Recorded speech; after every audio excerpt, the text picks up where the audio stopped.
name's Terrel Jones. I've been with the Dillard barbecue since '99. It was there 2 years prior to that. We have evolved into one of the better barbecue contests in the Southeast, in that we have the privilege of being able to invite our teams instead of just who of us sends their money in. So it's a complete invitational thing to judges and the cook teams. You got a waiting list for both too, don't you? You got a waiting list for both? Yes. Yes, we generally have about 3 applications for every judge that we need. And I think Jane told me that she had 18 on the waiting list for cooks. We started out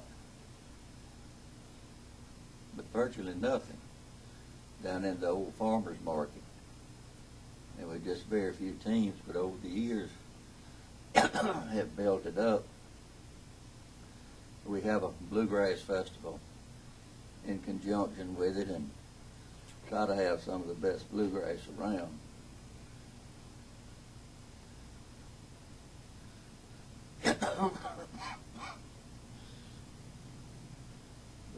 How do you screen your judges? I try to take the most, the judge who is judged the most in the shortest period of time. Thank you.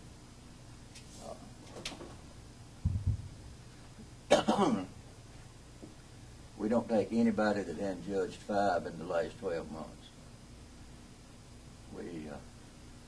We have some that has judged 25 and 30 in the past 12 months, and those are the ones that I choose because I feel like they're better judges. The more they judge,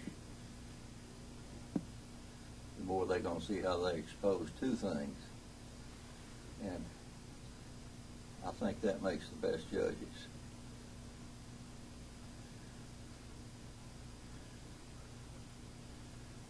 What other contests have you been affiliated with? Sevierviille, I had to get Sevierviille, Tennessee started off. And that's the one I've been most closely associated with. I have judged, I think, every contest in the Southeast. Lebanon, Tennessee was one of my favorites, but they've gone out of business now. And my next favorite is the one up in Pennsylvania, New Holland, that the Amish people put on. It's a fun contest.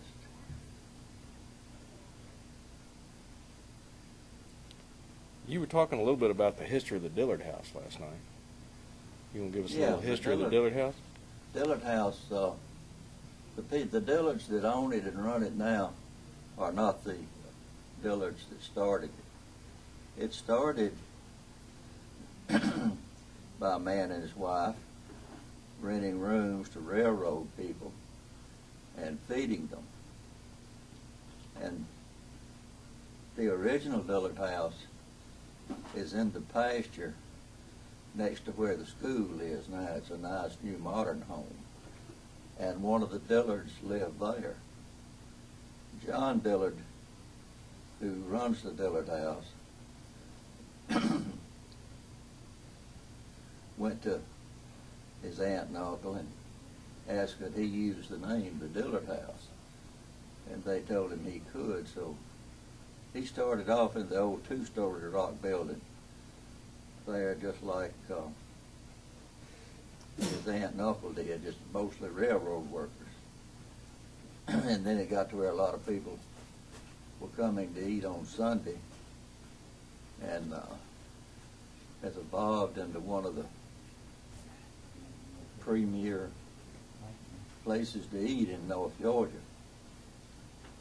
I know a lot of times on Sundays, they'll feed 3,000 and 4,000 people lunch.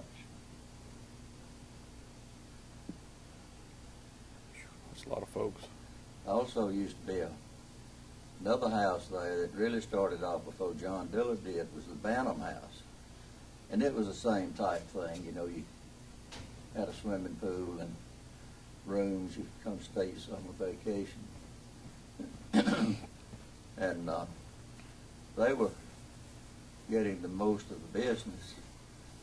And Mr. Dillard finally figured out the reason they were is because everything they were using was fresh, veggies and everything. So he went to farming. And for many years, all the meat and everything that you ate at the Dillard house came off Dillard land raised by Dillard people.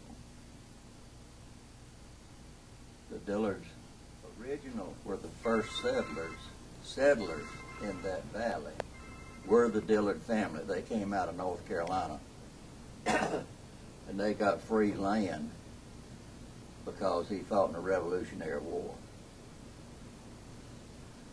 And their land consisted pretty much of about half the valley that Dillard's in.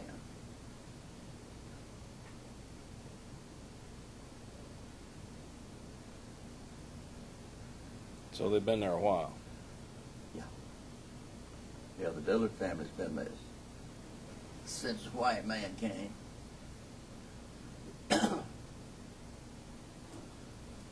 When did the railroad come through? You know, I don't know that, Mark. It was a railroad that went from Toccoa to Franklin, North Carolina.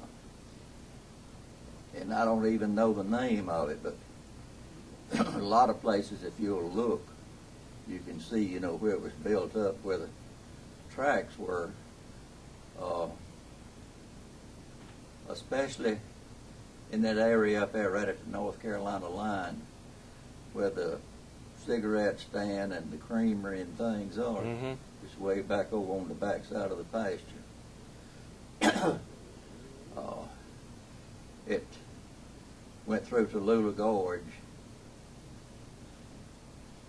and Clayton. There must have been sufficient trade up there to justify building a railroad. Well, What were the crops? It won the trade. It was tourist. You know, at one time, Tallulah Gorge was lined on both sides with big, nice hotels. And in the early 1900s,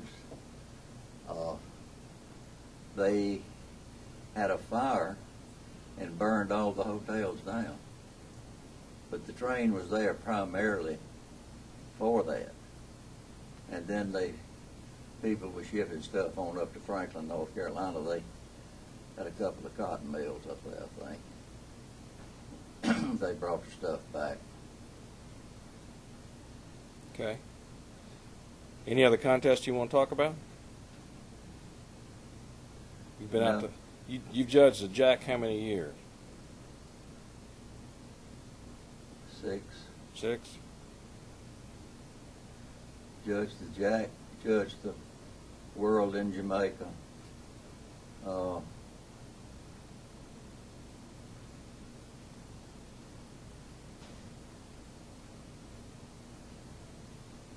Went somewhere else. You been out to the Royal? Huh? You been out to the Royal? Oh, yeah, I've been to the Royal several times. That's no fun. Too many people. Yeah. You have to eat too much. That too. You got 6 vegetables to judge, 4 meats, and a dozen other things. So it's just too much. You been out to Vegas to any of those contests? Yeah, I judged Vegas. I guess that's as far west as I've been. But I've judged over 300 contests in my 10 years. That make you a master judge? Oh, that just makes you a master judge. Marge Purdy's got the record. She's got judged the most. Wayne Lowman is next. But there's not many that's gone over the 300 mark.